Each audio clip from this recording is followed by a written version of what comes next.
Okay so hello everyone and welcome back to another video. तो मैं अपनी पहली पोजीशन आप लोगों को दिखा देता हूँ कि आज मैंने 42,200 के कॉल में बाई किया था और अपनी यूजुअल क्वांटिटी को और हाफ करके बाई किया था। उसके पीछे का मैं आपको लॉजिक बताता हूँ। तो हम यूजुअली 200 क्वांटिटी बैंक निफ्टी जो कि दो अलग अलग स्ट्राइक प्राइस में और 100 क्वांटिटी निफ्टी में बाय करते हैं, बट निफ्टी में आज मैंने पोजीशन बनाई नहीं और यहाँ पर बैंक निफ्टी अभी चलो मूव करने लगा है, बट जब मैंने एग्जिट किया था तो यहाँ पे मूव ये नहीं कर रहा था, यहाँ पर ये होल्ड कर रहा था अपने आप को। तो यहाँ पर मैंने वाली पोजीशन को अपने काट दिया छोटा मोटा प्रॉफिट लेके। तो उसके पीछे का लॉजिक क्या था मैं आपको बताऊँ। तो ट्रेड हमने कहाँ पर बनाई थी, क्यों बनाई थी और एग्जिट क्यों करी थी। तो एग्जिट यहाँ पर हमने इसलिए करी थी बिकॉज यहाँ पर हमको एक ब्रेकआउट होता हुआ दिख रहा था, जो कि बहुत ही कॉमन ब्रेकआउट है, जो कि हर किसी को ही दिख रहा है। इस पूरे जो भी चार्ट को देख रहा है, जितने भी रिटेल ट्रेडर जो हैं, जितने भी रिटेल ट्रेडिंग माइंड से जो ट्रेडिंग करते हैं सपोर्ट रेजिस्टेंस वाली, उन सबको ये ब्रेकआउट दिख रहा था। तो हमने यहाँ पर ट्रेड को अपने एग्जिट कर दिया था इस पॉइंट पर, जब यहाँ पर ये वीकनेस थोड़ी सी दिखा रहा था। तो उसके पीछे का लॉजिक क्या था, यहाँ पर देखो सबसे पहले तो यहाँ पे मार्केट फ्लैट खुला, नीचे चलना शुरू किया, सेलर्स को इनवाइट किया, उनको ट्रैप कर दिया। बस यहाँ पर कंफर्मेशन मिल गई कि अब भाई साहब ये रुकने वाला नहीं है, ट्रैप करता ही चलेगा। अगर आप लोगों को यहाँ पे निफ्टी दिख रहा हो तो निफ्टी तो बैक टू बैक काफ़ी पॉजिटिव हो गया था। तो मैंने आप लोगों को एक ऑलरेडी चीज़ बताई हुई है, अगर कोई भी इंडेक्स अच्छा खासा या तो पॉजिटिव या तो अच्छा खासा नेगेटिव हो जाता है मॉर्निंग आवर्स में, तो वो अपने आप को पॉजिटिव ही रखेगा, और अगर नेगेटिव हुआ है तो नेगेटिव ही रखेगा। ठीक है जी। लेकिन अगर ये तेजी से मूव कर रहा है तो दूसरा वाला इंडेक्स जो है वो अपने आप को थोड़ा बहुत होल्ड करते करते मूव कर सकता है। बट अगर ये ज़्यादा तेजी से भागता लगता है तो कितने ही देर होल्ड कर लेगा अपने आप को, ये फिर एक मूवमेंट ये दिखाएगा ही दिखाएगा। तो वही बैंक निफ्टी के साथ आज हुआ कि हम वापस से अपने आप को आपको चार्ट में दिखाऊं। तो यहाँ पर पहले मैं सोचा था पोजीशन बनाने का, बट यहाँ पर मेरे को थोड़ा सा रिस्की लग रहा था, या ये कह लो कि यहाँ पर मैं डिसीजन मेक नहीं कर पाया था, तो यहाँ पे मैं एंट्री नहीं कर पाया, वरना सबसे बेस्ट एंट्री यहीं पर ही होती।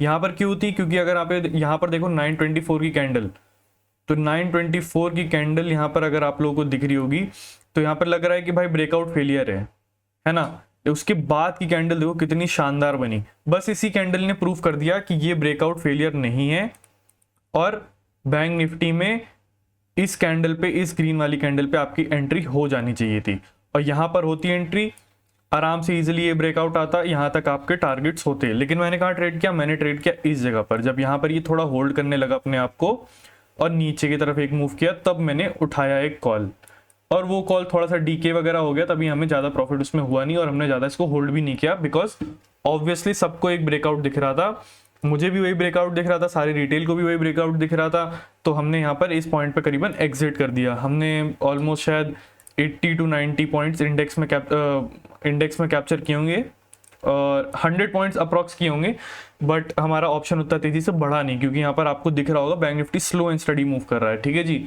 अगर निफ्टी में भी हमने पोजीशन बनाई होती तो बहुत शानदार हमको मूव देखने को मिलता।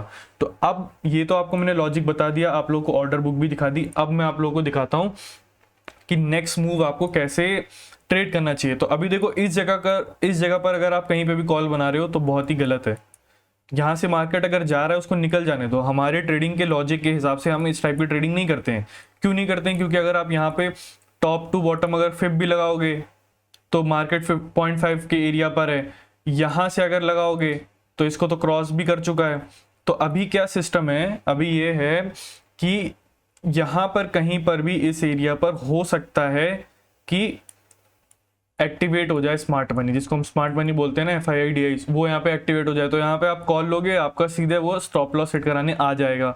अब हो क्या सकता है, जिन्होंने यहाँ पे पोजीशन बनाई हुई है वो रीटेस्ट का वेट करें और यहाँ पर एक पोजीशन बनाए। तो ये भी आपको कॉल साइड की पोजीशन नहीं बनानी है। उसके पीछे का भी लॉजिक मैंने बता दिया। हर किसी को ये ब्रेकआउट दिख रहा है, हर किसी को ये रीटेस्ट भी दिखेगा।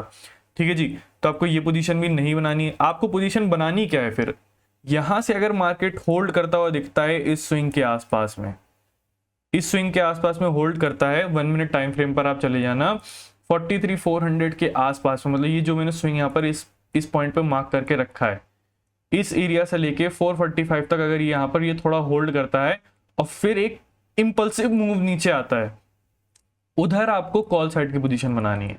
इम्पल्सिव मूव नीचे आ रहा है और हम कॉल की साइड जा रहे हैं, उसके पीछे का लॉजिक क्या है? बहुत ही सिंपल है, शेक आउट करने के लिए। जैसा आप लोगों को बताया था कि ये कोई भी लेवल है, यहाँ पर मार्केट होल्ड कर रहा है तो एक बार नीचे आएगा, उनको हल्का सा प्रॉफिट दिखाएगा यहाँ पे सेलर्स को, फिर उसके बाद उनके स्टॉप लॉसेस खाएगा, ठीक है जी।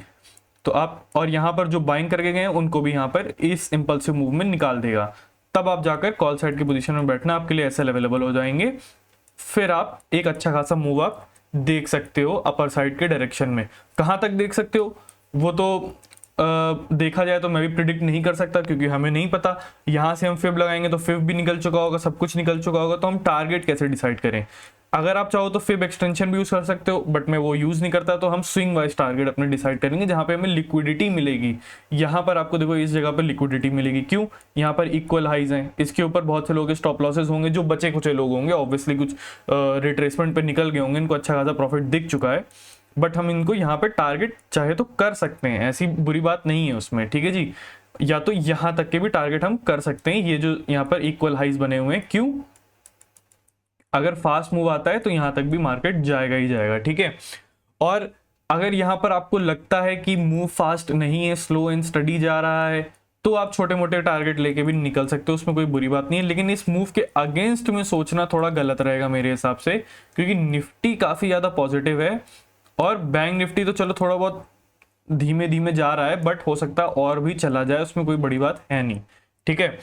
तो आई होप आप लोगों को ये थोड़ा सा वीडियो इन्फॉर्मेटिव लगी होगी। मेरी पोजीशंस को देख के, मेरे प्रॉफिट्स को देख के आपको कुछ नहीं मिलने वाला, लेकिन जो मैं बोल रहा हूँ आई होप आप लोग थोड़ा सा एनालिसिस सीख पाए होगे कि मैं कैसे एनालिसिस करता हूँ, आपका क्या माइंड चल रहा था, आप क्या कुछ उल्टा सोच रहे थे, या मैंने कुछ उल्टा सीखा तो उल्टा सिखाया, तो आप मेरे को कमेंट में बताना कि नहीं सर ऐसा नहीं होना चाहिए था। अब जब तक आप लोग अपना दिमाग नहीं लगाओगे तब तक आप लोग ग्रो नहीं कर पाओगे, ठीक है जी।